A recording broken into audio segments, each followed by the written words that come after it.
Você sabia que nós costumamos denunciar muitos conflitos internos por meio dos advérbios de tempo que a gente usa com muita frequência? Pense um pouquinho nas frases que você costuma dizer quando você vai contar alguma coisa a respeito da sua vida. Quando você vai descrever algo que é próprio seu. E a gente costuma dizer assim: "Ah, eu sempre consigo o que eu quero". Nossa, quando eu cismo com uma coisa e eu vou atrás, eu sempre consigo o que eu quero. Ou às vezes a gente diz assim: "Eu nunca fui bom nesse tipo de situação. Nunca, nunca que eu vou conseguir chegar nesse lugar que as pessoas chegam. Comigo? Nunca". Ou às vezes a gente diz assim: "Ah, eu nem tento, porque jamais, jamais esse tipo de conquista combina comigo. Não, eu me conheço, jamais isso vai me acontecer".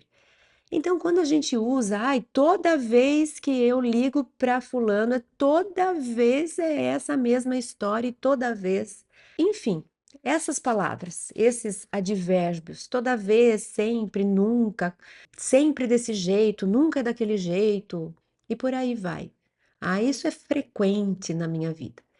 A gente costuma dizer, quando a gente para analisar a nossa dinâmica psíquica, nosso lado psicológico, a gente costuma dizer que essas frases, elas contam temas de vida nossos. Se nós anotarmos, e esse é um exercício interessante que a gente pode fazer, para um pouquinho e tenta lembrar quais frases que você costuma dizer usando isso. Eu sempre consigo o que eu quero, eu nunca consigo o que eu quero, as pessoas nunca se lembram de mim, as pessoas sempre me pedem as coisas.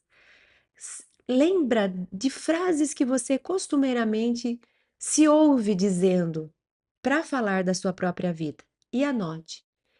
Porque daí a gente consegue extrair o que a gente chama de temas de vida. E o que seriam temas de vida? Os temas de vida, eles são, numa linguagem mais técnica, eles são registros gravados em nosso inconsciente que nos parecem informações verdadeiras. São crenças que nós temos como verdades. Então, quando eu digo assim, as pessoas nunca se lembram de mim. Se eu puder raciocinar a respeito, se eu me provocar, Cris, pensa um pouquinho. As pessoas nunca se lembram de você. Ou seja, você está dizendo que nunca na sua vida inteira uma pessoa se lembrou de você. É isso? Aí eu vou dizer: não, não é bem assim. É, as pessoas já se lembraram de mim. Então por que que você diz as pessoas nunca se lembram de mim? Porque eu tenho a percepção de que é assim que acontece. É uma percepção em termos de emoção. Não é uma percepção cognitiva, não é fruto de um pensamento raciocinado. Fruto de um pensamento raciocinado seria: eu pedi para fulana me chamar, ela se esqueceu. Eu pedi para o ciclano me ligar, ele se esqueceu. Eu pedi e 100% se esqueceu. Então eu posso dizer: todas as pessoas se esquecem de mim. As pessoas sempre se esquecem de mim. Aí seria verdade. Mas quando eu digo as pessoas sempre se esquecem de mim, não é porque eu parei para analisar todas as vezes que eu pedi para alguém se lembrar e que as pessoas se esqueceram. Não é um fruto de um raciocínio lógico cognitivo. É uma percepção emocional. E aí, nos processos terapêuticos de autoconhecimento, nós vamos mergulhar nessas falas, nesses temas de vida. E a gente vai tentar entender quando que eles começaram a aparecer, quando você começou a perceber isso. Desde quando você se lembra de que as pessoas nunca lembram de você? Ah, é porque quando eu era pequena, era sempre assim. Ninguém lembrava do meu aniversário, ninguém lembrava que era eu que gostava de comer comida não sei das quantas, ou ninguém. Então, lá quando eu era criança, Eu me frustrei uma vez, eu me frustrei 2 vezes, porque eu queria que tivesse lembrado, não lembrou, queria que tivesse lembrado, não lembrou. Pronto, eu encapsulei essa experiência, criei um registro no inconsciente. Esse registro, ele é completinho. Ele tem pensamento, ele tem emoção, ele colhe informações do ambiente e ele cria uma história. Essa história que a gente chama de complexo na linguagem da psicologia analítica. É um registro temático, tem sempre a ver com um tema, envolvido, o seu centro é uma emoção forte, e é uma história que se conta como se a gente tivesse criado uma explicação, como se a gente tivesse criado uma interpretação, é uma conclusão. Então, uma vez eu esperei o meu pai saiu de casa, falou: "Quando eu voltar, eu vou te levar para o circo". Meu pai voltou, não falou nada para mim, esqueceu. Outro dia o meu tio falou para mim: "Ah, eu vou viajar e eu vou trazer para você não sei o quê". Ele viajou, ele voltou e ele se esqueceu. Na terceira, na quarta vez que isso acontece, eu crio uma história. As pessoas não se lembram de mim. Elas prometem que vão se lembrar e elas não cumprem sua promessa. Existiram outras tantas vezes de pessoas que me prometeram e cumpriram, mas por alguma particularidade minha, eu tendo a me prestar mais atenção naquilo que me frustra. Passa despercebido quando a mamãe fala assim para você de criancinha: "Espera um pouquinho que a mamãe vai trazer a comida", ela traz a comida. Por que que você não parou para contar quantas vezes a mãe falou que ia trazer comida e trouxe? Vamos pôr na balança. Quantas vezes a mãe prometeu que ia trazer comida e trouxe? Quantas vezes a mãe prometeu que ia levar para passear e levou? Quantas vezes? Agora, por algumas vezes, algumas pessoas prometeram e não cumpriram, eu escolho isso como um tema de vida. Isso é de cada um. Isso é de cada um. Tem pessoas que não vão encapsular isso como um complexo. Tem pessoas que vão. Você pode ter 2 irmãos gêmeos, passaram pelas mesmas situações, pelas mesmas frustrações. Um criou o complexo a respeito daquilo, o outro não. E aí uma conversa depois, lembra quando a gente era criança que sempre? Não, não lembro disso. Não, sempre. E o outro fala, não, não é sempre. Ou eu lembro de muitas vezes que não aconteceu. Então, tem muito da pessoa que olha para a situação. É dela a leitura, é dela a interpretação. Então, quando eu digo assim, ó, a minha mãe nunca me escutava. É a minha versão a respeito do que eu fui capaz de apreender. Lógico que a minha mãe sempre me escutava. Porque se eu perguntasse para minha mãe: "Mãe, onde está o shampoo? Embaixo da pia". Ela me escutou. "Mãe, traz para mim uma caneta que a minha acabou quando você for para o supermercado". E ela traz. Mas eu escolho algumas situações que me foram mais doídas e eu tiro uma conclusão. Então a gente fala assim: generalizou. São generalizações. Generalizou, dançou. Por quê? Porque eu crio uma verdade que não é verdade. Eu vivo com base em verdades que são fakes, que são mentiras, que são crenças. E aí eu vou viver a vida contando que as pessoas não vão se lembrar de mim, por exemplo, pegando esse exemplo que eu comecei. Aí eu até contribuo para isso. Por exemplo, eu estou lá no escritório conversando com os meus colegas, aí eu falo alguma coisa assim, todo mundo está conversando, um monte de gente falando, eles vão sair para ir almoçar, eu não vou almoçar, e eu falo assim: "Alguém me traz um chocolate?". Se eu tivesse atenta, eu percebi que eles estavam todos conversando uns com os outros, mesmo que eles fizeram assim, não sei se prestaram atenção em mim.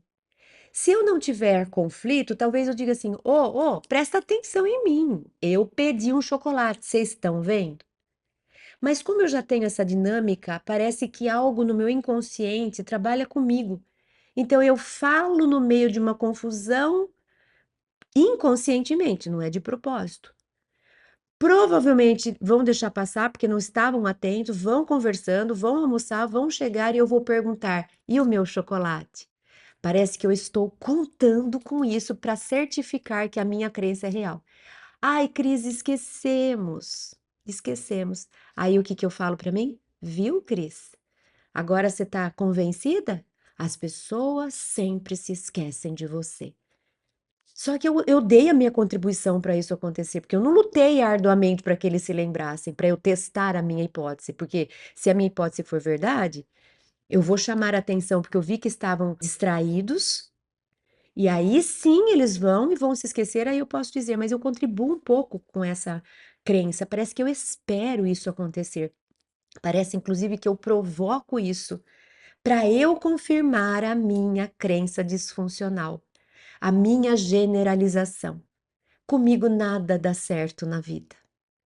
E aí a gente pode propor uma conversa objetiva, analisando, analítica. Vem aqui. Então você está dizendo que na sua vida nunca as coisas deram certo, tá? Você fez faculdade? Eu fiz. Nossa, é? E passou no vestibular? Passei. Então deu certo passar no vestibular. Você conseguiu fazer aquela viagem que era seu sonho? Ah, eu consegui. Ah, então você teve que planejar, economizar, comprar, então deu certo.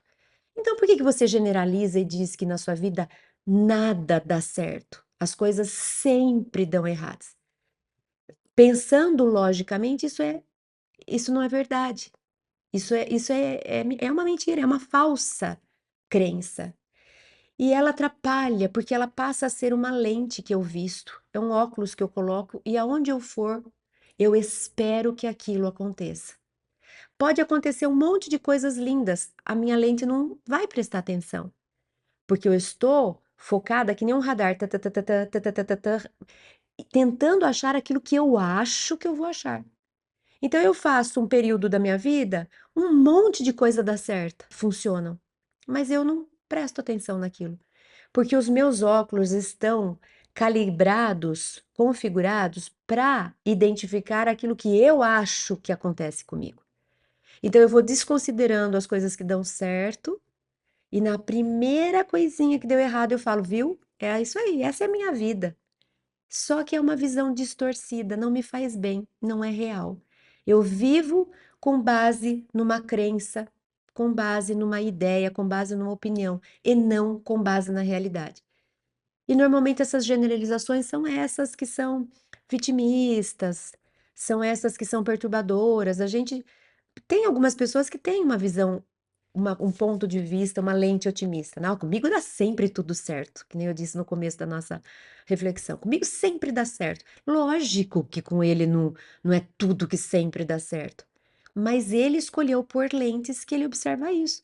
Então, se isso aqui não deu errado, ele vai dizer assim: ah, não, mas é porque ainda não está pronto. Daqui a pouco isso vai ficar bom e vai dar certo também. Então, por isso que a gente fala que a vida ela é um reflexo da gente. A gente gera a nossa própria vida, muito com base nas lentes que nós estamos usando. E essas lentes foram feitas com experiências passadas. Aí aconteceu uma, duas, três vezes, a gente generalizou e fala que sempre acontece o que nunca acontece, coloca os óculos do sempre ou do nunca, olha para a vida e fica esperando aquilo acontecer, e a gente chega à conclusão de que nossa vida é assim mesmo. Não precisaria ser. Se a gente tivesse mais consciência, se a gente prestasse mais atenção, se a gente fizesse mais perguntas, então, como que eu posso lidar com essas generalizações, com esses temas de vida? Comigo nunca, comigo sempre. Eu posso começar a dissolver essas crenças fazendo perguntas, trazendo a consciência. Então, quando eu disser, ah, é lógico que comigo não ia dar certo isso, na hora eu falo, para, ah lá a generalização chegando. Então, para, Cris. Vamos lá, é só com você que isso deu errado? Não, comigo, com outro, com outro. Então não é uma coisa muito sua, né? Menos, menos. É, isso que deu errado, você se esforçou tanto? Ah, não, então também o que que você queria? Que caísse do céu? Começa a desconstruir, faz perguntas, amplia o ponto de vista, olha pro outro lado, compara com outras coisas. É, Cris, realmente hoje deu tudo errado. Você fez tudo para dar certo, mas deu tudo errado. Ok, vamos validar hoje, foi frustrante. E ontem? Ontem deu muita coisa certa, muita coisa funcionou, muita coisa deu certo. E aí? Então não dá para falar que é sempre. Dá para falar que um dia dá certo, no outro dia não dá certo, mas não dá para dizer que com você só dá errado. Então eu vou conversando comigo para eu ir me certificando, me conscientizando de que não é bem assim como eu conto a história da minha vida, que eu posso ressignificar e começar a trocar de lentes e a enxergar coisas da minha vida que passavam despercebidas porque eu não estava querendo ver. Isso muda tudo. Isso muda relacionamento, isso muda a saúde, isso muda a vida. Então, fica aqui um convite para que a gente procure uma forma de viver questionando, quebrando essas lentes generalistas, generalizadoras, que só nos atormentam. Fica esse convite para essa reflexão.